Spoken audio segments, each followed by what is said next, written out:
Assalamualaikum warahmatullahi wabarakatuh. Perkenalkan, kami dari kelompok 3 mata kuliah Dasar-Dasar Ilmu Perundang-undangan, program S1 Pendidikan Kewarganegaraan Universitas Pendidikan Indonesia. Pada kesempatan kali ini, kami akan memberikan ulasan mengenai analisis dari naskah akademik Rancangan Undang-Undang tentang perubahan Undang-Undang Nomor 1 Tahun 1974 tentang perkawinan. Indonesia ialah negara hukum atau Rechtsstaat. Konsekuensi dari pernyataan tersebut adalah dibutuhkannya seperangkat alat ataupun hukum yang berfungsi untuk mengatur masyarakat, berbangsa, dan bernegara, yang didasari atas Pancasila dan Undang-Undang Dasar 1945. Lahirnya Undang-Undang Nomor 1 Tahun 1974 tentang perkawinan merupakan bukti nyata keseriusan pemerintah untuk mengatur kehidupan warga negara. Akibat perkembangan zaman, Undang-Undang Nomor 1 Tahun 1974 tentang perkawinan dianggap belum mampu untuk menyelesaikan masalah-masalah yang ada pada saat itu. Salah satu masalah besar yang harus dihadapi adalah perkawinan anak. Perkawinan anak belum diatur dalam Undang-Undang Nomor 1 Tahun 1974 tentang perkawinan. Tentunya, rancangan undang-undang ini bukan hanya untuk menyelesaikan masalah-masalah tersebut. Untuk itu, mari kita saksikan penjelasan-penjelasan dari rekan-rekan saya. Selamat menyaksikan. Pertama, kajian teoritis. Hak anak. Hak anak adalah bagian dari hak asasi manusia yang wajib dijamin, dilindungi, dan dipenuhi oleh orang tua, keluarga, masyarakat, negara, pemerintah, dan pemerintah daerah. Hak anak dalam Undang-Undang Perlindungan Anak dibagi atas 5 klaster, yaitu hak sipil dan kebebasan, lingkungan, keluarga, dan pengasuhan alternatif, kesehatan dasar dan kesejahteraan, pendidikan, pemanfaatan waktu luang, dan kegiatan budaya dan perlindungan khusus. Selanjutnya ada tentang teori perjanjian perkawinan. Perjanjian perkawinan tidak hanya dapat menyingkirkan suatu benda saja, misal rumah, dari pencampuran harta kekayaan, tapi juga dapat menyingkirkan segala percampuran. Perjanjian perkawinan yang banyak terpakai antara lain perjanjian pencampuran dan perjanjian penyempurnaan penghasilan. Perjanjian perkawinan adalah suatu perjanjian mengenai harta benda suami istri selama perkawinan mereka yang menyimpang dari asas pola yang ditetapkan oleh undang-undang. Perjanjian itu harus diadakan sebelum dilangsungkan perkawinan dan tidak boleh ditarik kembali atau diubah selama berlangsungnya perkawinan itu.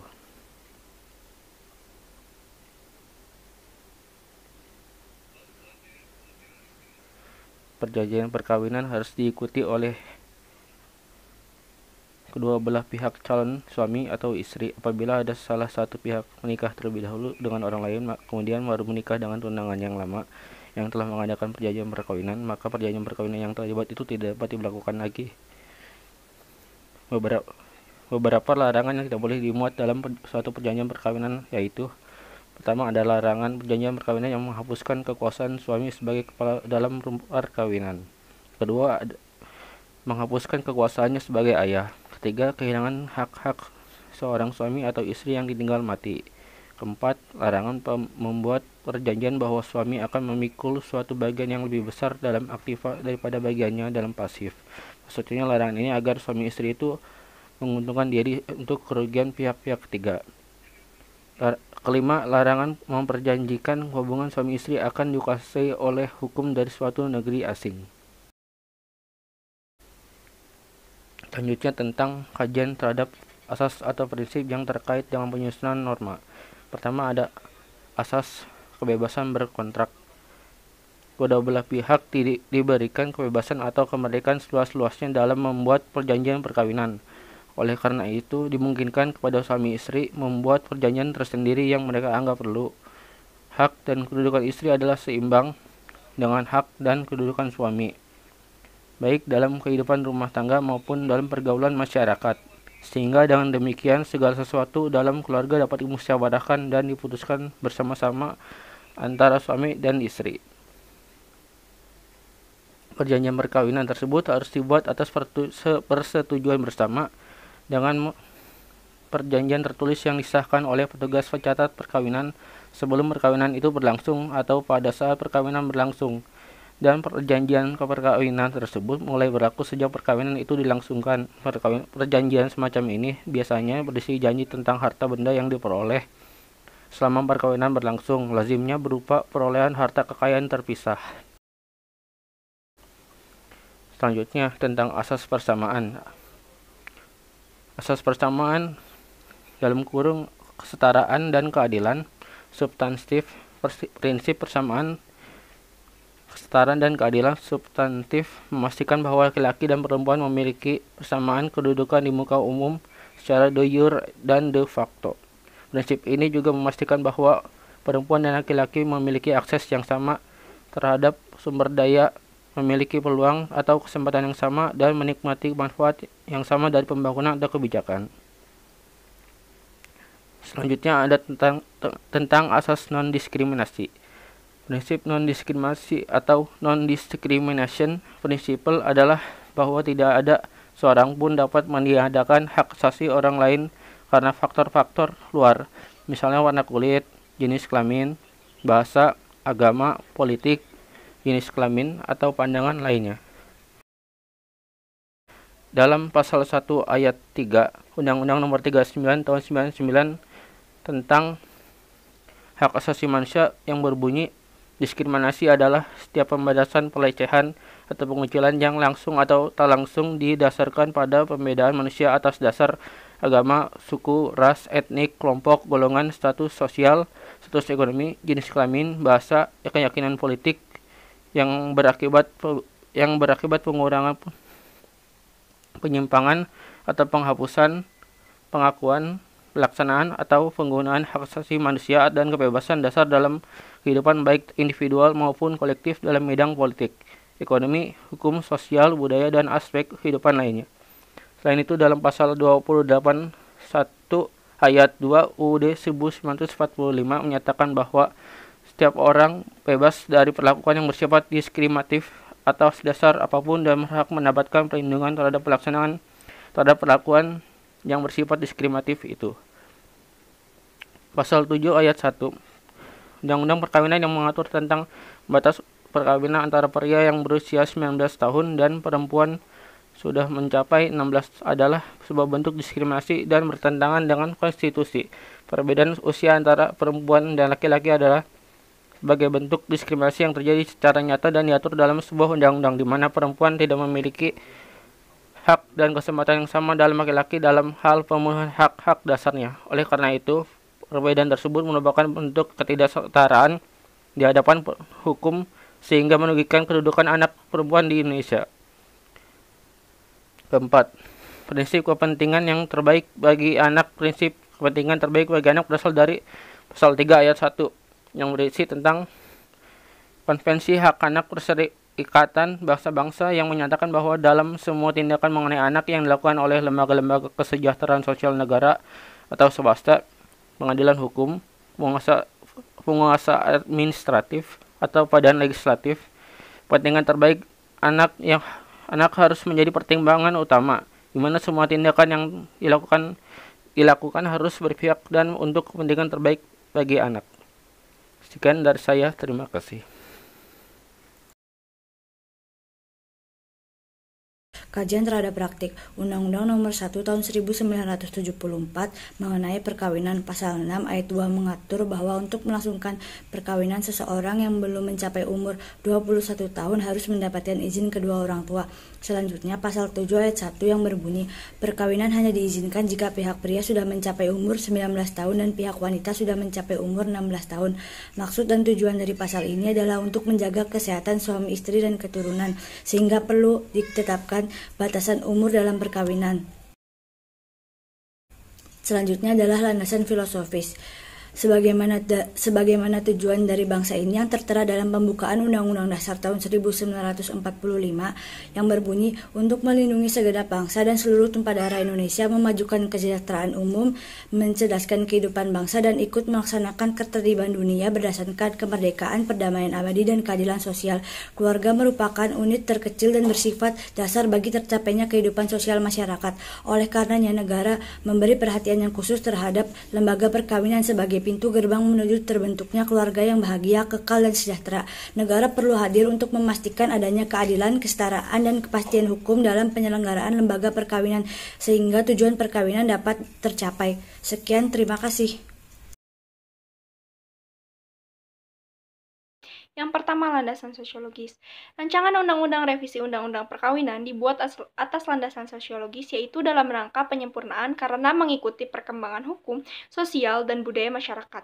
Revisi ini juga dibuat atas ditemukannya kejanggalan yang ada pada Undang-Undang Perkawinan, di antaranya adanya perbedaan batas umur untuk kawin bagi pria dan wanita, lalu ketiadaan perlindungan dan kepastian hukum yang adil terhadap status seorang anak yang dilahirkan serta hak-hak yang ada padanya, dan ketiadaan perlindungan terhadap hak suami istri yang sebelumnya belum melakukan perjanjian perkawinan.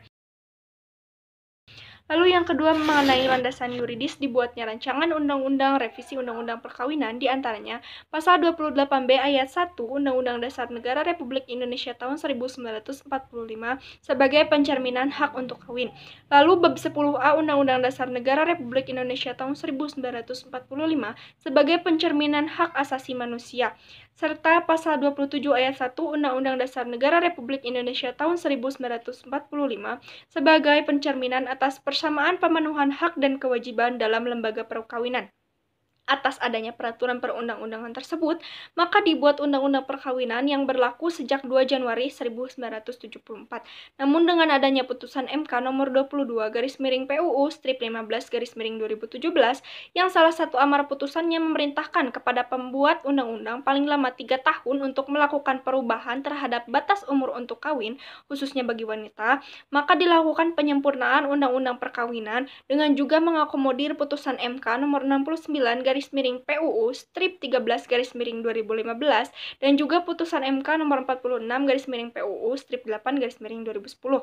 Dan yang terakhir, sasaran yang ingin dicapai penyempurnaan Undang-Undang Perkawinan dibuat agar tujuan perkawinan dapat terwujud, yaitu membentuk keluarga yang bahagia, kekal, dan sejahtera sesuai dengan landasan filosofis, yuridis, sosiologis yang telah dijelaskan sebelumnya. Terima kasih.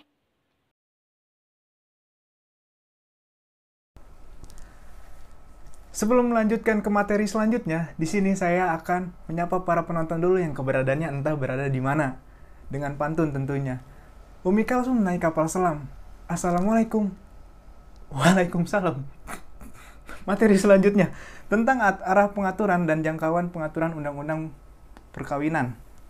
Arah pengaturan telah dituliskan dalam naskah, yaitu untuk mewujudkan tujuan perkawinan, maka pengaturan ini diarahkan pada perubahan Undang-Undang Perkawinan dengan melaksanakan putusan Mahkamah Konstitusi, yaitu putusan nomor 46 pengujian Undang-Undang nomor 8 tahun 2010, putusan nomor 69 pengujian Undang-Undang nomor 13 tahun 2015, dan putusan nomor 22 pengujian Undang-Undang nomor 50 tahun 2017. Jangkauan pengaturan, penyempurnaan norma Undang-Undang Perkawinan ini telah menjangkau antara lain notaris, pengadilan, pegawai pencatat perkawinan, subjek hukum yang terikat dengan perjanjian perkawinan, anak luar kawin, ayah, ibu, serta keluarga ayah dan ibu dari anak luar kawin, orang tua atau wali, pihak pria maupun wanita, para keluarga dalam garis keturunan yang lurus, seperti saya ya, lurus ke atas, dan dari suami atau istri dan calon mempelai. Tertulis juga di sana bahwa hal ini mengingat penyempurnaan norma dilakukan terhadap pengaturan perjanjian perkawinan, anak luar kawin, dan batasan umur melakukan perkawinan. Sudah ada regulasinya hari ini, di mana anak luar kawin dan anak di bawah umur, batasan umur melakukan perkawinan, sudah ada regulasinya. Terhadap pengaturan perjanjian perkawinan, ikatan perkawinan disahkan tidak hanya oleh pegawai pencatat perkawinan saja, juga terdapat notaris telah mana isinya berlaku juga terhadap pihak ketiga sepanjang tidak merugikan pihak tersebut. Perjanjian tersebut mulai berlaku sejak perkawinan dilangsungkan, kecuali ditentukan lain dalam perjanjian perkawinan, seperti perjanjian Linggarjati, perjanjian Renville. Nah, itu tidak berlaku dalam undang-undang perkawinan.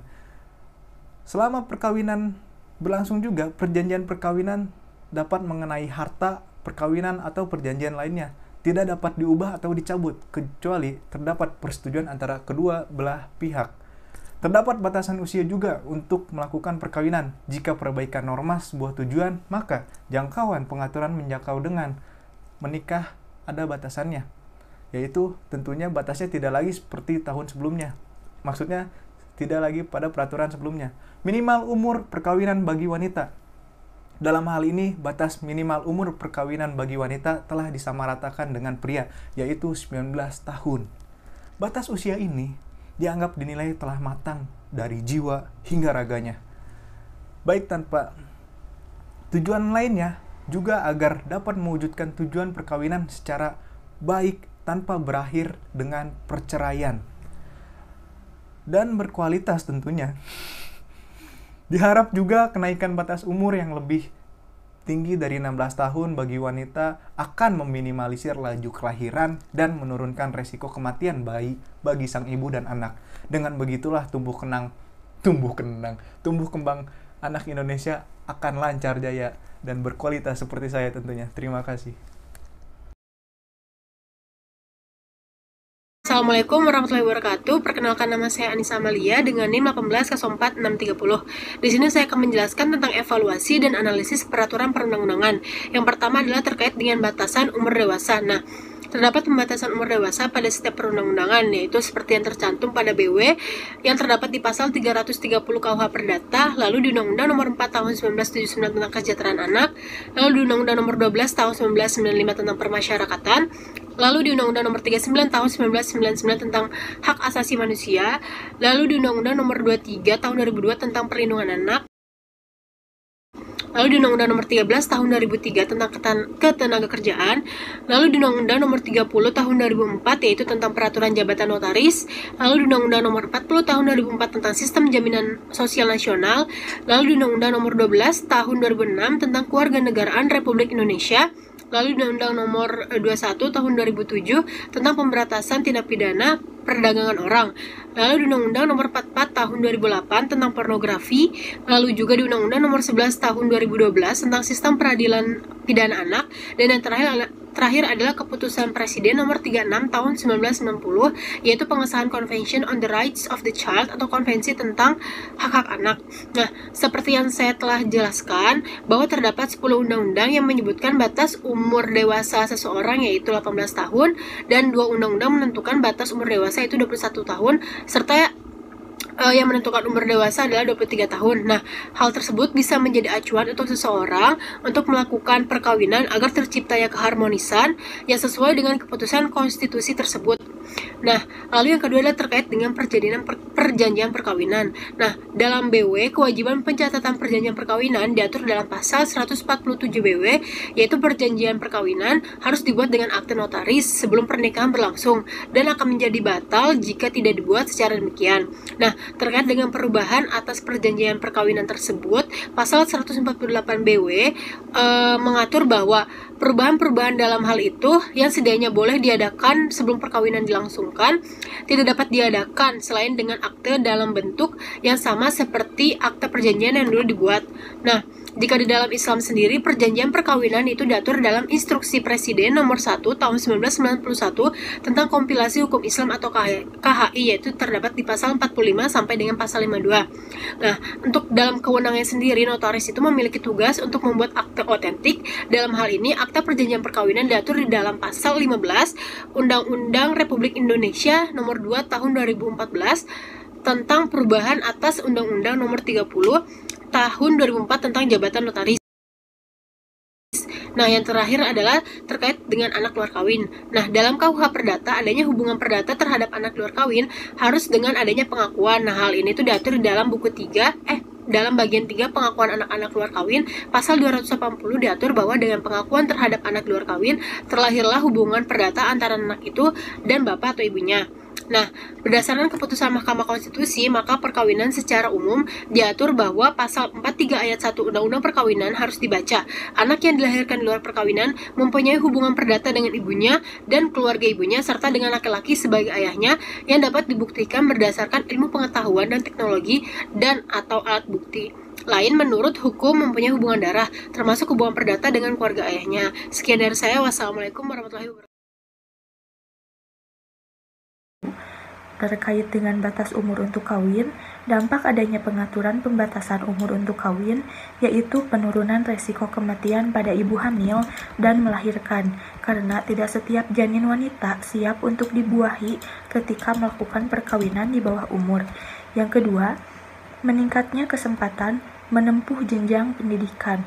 Dengan adanya batas umur untuk kawin, maka setiap orang mendapatkan kesempatan untuk bersekolah lebih tinggi. Selain itu, terdapat dampak perkawinan di atas umur 19 tahun. Dengan adanya peraturan wajib belajar 12 tahun yang diperhitungkan ketika umur 7 tahun memasuki jenjang sekolah dasar, maka setelah 19 tahun dapat dikatakan cukup dalam memiliki pendidikan. Dampak yang diharapkan dari faktor tersebut adalah mampu bersaing dalam mencari pekerjaan yang lebih layak.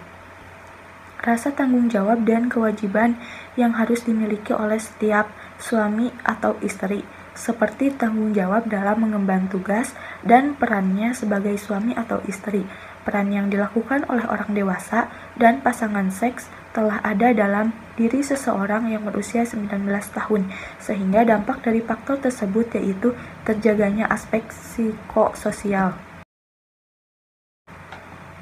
Yang kedua, terkait dengan perjanjian perkawinan, dampak adanya penyempurnaan pengaturan perjanjian perkawinan dibagi menjadi dua, yaitu bagi notaris dan bagi pihak ketiga. Bagi notaris, perjanjian tertulis yang dilakukan oleh suami atau istri pada waktu sebelum dilangsungkannya atau selama dalam ikatan perkawinan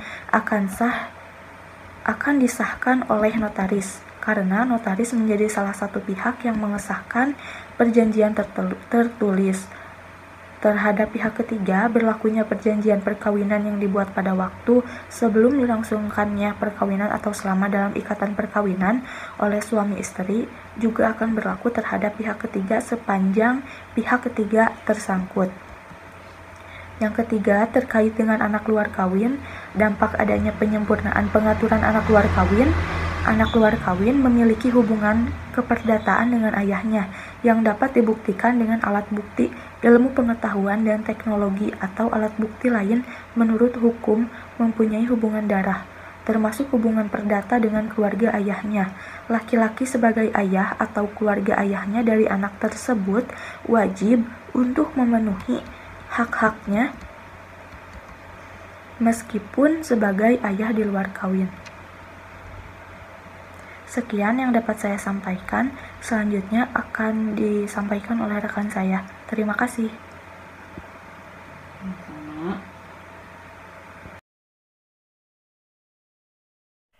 Dampak terhadap negara. Dampak terhadap negara di sini menurut saya sendiri adalah penurunan risiko kematian pada ibu hamil dan melahirkan. Menurut saya di sini ketika kelahiran dan kematian terlalu banyak meningkat, maka hal tersebut berpengaruh terhadap negara karena aset negara yang dapat digunakan berkurang. Dalam hal ini aset tersebut adalah tanah. Ketika tanah di Indonesia atau di luar negeri yang memiliki angka kelahiran yang banyak atau angka kematian yang banyak, di situ pasti akan terbangunnya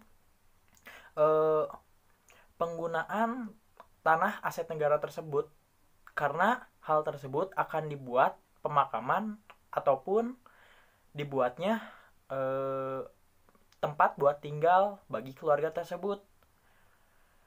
Dan tanah milik negara tersebut tidak akan bisa menjadikan tanah tersebut menjadi fasilitas umum bagi negara.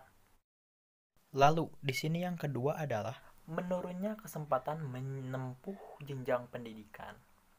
Ketika jenjang pendidikan tidak terpenuhi, maka anak-anak tidak akan bersekolah dan tidak akan mendapatkan pendidikan. Hal tersebut membuat ia sulit bersaing dengan yang mendapatkan pendidikan, dan ketika mendapat pekerjaan pun mereka tidak akan mendapat pekerjaan yang layak.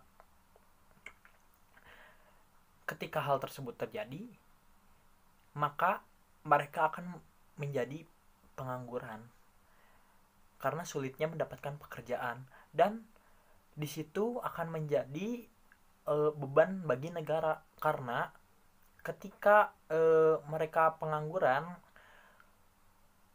maka mereka tidak akan bisa memberi makan dirinya sendiri dan mungkin akan bergantung pada negara. Yang ketiga, di sini bagi notaris. Ketika perjanjian tidak tercatat, maka akan sulit bagi negara, karena ketika orang yang tidak tercatat pernikahannya oleh pemerintah, maka akan sulit untuk melakukan pemungutan pajak.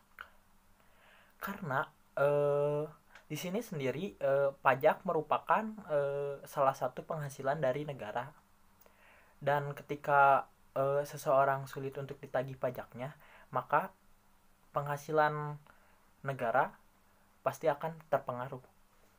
Itu saja yang dapat saya sampaikan. Mohon maaf apabila ada kesalahan. Terima kasih.